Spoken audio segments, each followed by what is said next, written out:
Oh, I love my little rooster, and my rooster loves me. I'm going to cherish my rooster 'neath the green bay tree. My little rooster goes cock-a-doodle-doo, doodle-doo, doodle-doo. Oh, I love my little cat, and my cat loves me. I'm going to cherish my cat 'neath the green bay tree. My little cat goes meow, meow, meow. My little rooster goes cock-a-doodle-doo, doodle-doo, doodle-doo. Oh, I love my little frog, and my frog loves me. I'm going to cherish my frog 'neath the green bay tree. My little frog goes ribbit, ribbit, ribbit, ribbit, ribbit. My little cat goes meow, meow, meow. My little rooster goes cock-a-doodle-doo, doodle-doo, doodle-doo. Oh, I love my little duck, and my duck loves me. I'm going to cherish my duck 'neath the green bay tree. My little duck goes quack, quack, quack, quack, quack, quack, quack. My little frog goes ribbit, ribbit, ribbit, ribbit, ribbit. My little cat goes meow, meow, meow. My little rooster goes cock-a-doodle-doo, doodle-doo, doodle-doo. Now, if you were here, the song would be a lot longer because we could go around the circle and take an idea from each of you. So I think what you'll need to do is get out your box of animals and set them all up in a row and start singing about all the animals under your green bay tree. Oh, I love my little sheep, and my sheep loves me. I'm going to cherish my sheep 'neath the green bay tree. My little sheep goes meh, meh. My little duck goes quack, quack, quack, quack, quack, quack.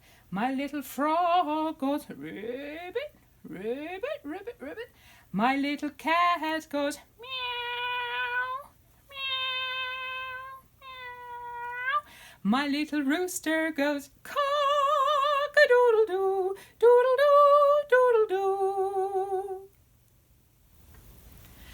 Bim bam, biddy biddy bam, biddy biddy bim bam, biddy biddy bam, bim bam, bim bam, bim bam, biddy biddy bam, bim bam, bim bam, bim bam, biddy biddy bam, bim bam, biddy biddy bam, biddy biddy bim bam, biddy biddy bam, bim bam, bim bam, bim bam, biddy biddy bam, bim bam, bim bam, bim bam, biddy biddy bam, bim bam, biddy biddy bam, biddy biddy bim bam, biddy biddy bam, bim bam, bim bam, bim bam, biddy biddy bam, bim bam, bim bam, bim bam, biddy biddy bam.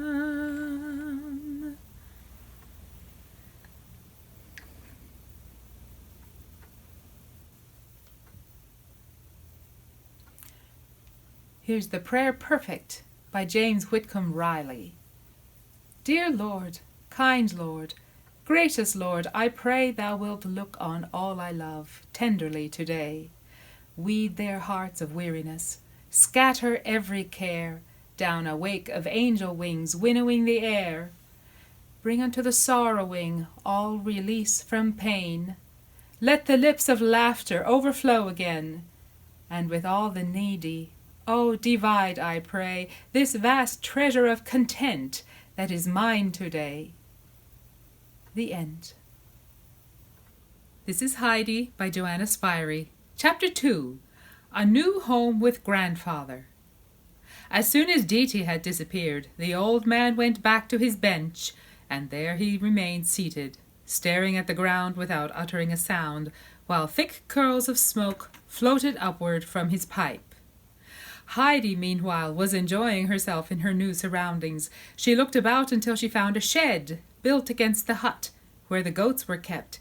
She peeped in and saw it was empty. She continued her search, but presently came back to where her grandfather was sitting. Seeing that he was in exactly the same position as when she had left him, she went and placed herself in front of the old man and said, "I want to see what you have inside the house." "Come then." And the grandfather rose and went before her towards the hut. "Bring your bundle of clothes in with you," he bid her as she was following. "I shan't want them any more," was her prompt answer. The old man turned and looked searchingly at the child, whose dark eyes were sparkling in delighted anticipation of what she was going to see inside. "She's certainly not wanting in intelligence," he murmured to himself. "And why shall you not want them any more?" he asked aloud. "Because I want to go about like the goats with their thin, light legs." "Well, you can do so if you like," said her grandfather, "but bring the things in. We must put them in the cupboard." Heidi did as she was told. The old man now opened the door, and Heidi stepped inside after him. She found herself in a good-sized room, which covered the whole ground floor of the hut. A table and a chair were the only furniture. In one corner stood the grandfather's bed. In another was the hearth with a large kettle hanging above it, and on the further side was a large door in the wall. This was the cupboard. The grandfather opened it. Inside were his clothes. On the second shelf were some plates and cups and glasses, and on a higher one still a round loaf, smoked meat, and cheese, for everything that uncle needed for his food and clothing was kept in this cupboard. Heidi thrust in her bundle of clothes as far back behind her grandfather's things as possible, so that they might not easily be found again. She then looked carefully around the room and asked, "Where am I to sleep, grandfather?" "Wherever you like," he answered. Heidi was delighted, and began at once to examine all the nooks and corners to find out where it would be pleasantest to sleep. In the corner near her grandfather's bed she saw a short ladder against the wall. Up she climbed, and found herself in the hay loft. There lay a large heap of fresh, sweet-smelling hay, while through a round window in the wall she could see right down the valley. "I shall sleep up here, grandfather," she called down to him. "It's lovely up here. Come up and see how lovely it is." "Oh, I know all about it," he called up in answer. "I'm getting the bed ready now," she called down again, as she went busily to and fro at her work. "But I shall want you to bring me up a sheet. You can't have a bed without a sheet. You want it to lie upon." "All right," said the grandfather, and presently he went to the cupboard, and after rummaging about inside for a few minutes, he drew out a long, coarse piece of stuff, which was all he had to do duty for a sheet. He carried it up to the loft, where he found Heidi had already made quite a nice bed. She had put an extra heap of hay at one end for a pillow, and had arranged it so that, when in bed, she would be able to see comfortably out through the round window. "That is capital," said her grandfather. "Now we must put on the sheet."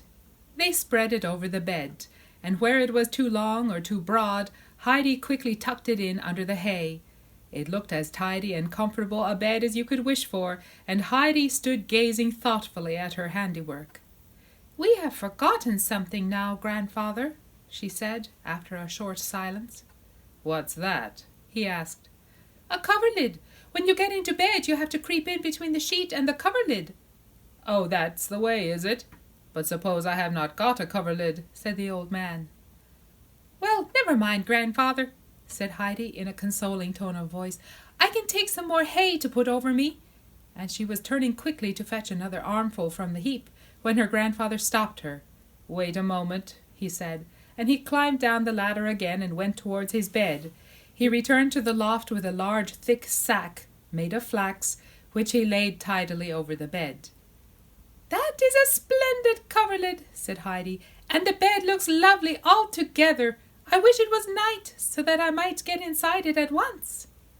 "I think we had better go down and have something to eat first," said the grandfather. While the kettle was boiling, the old man held a large piece of cheese on a long iron fork over the fire, turning it round and round till it was toasted a nice golden yellow colour on each side.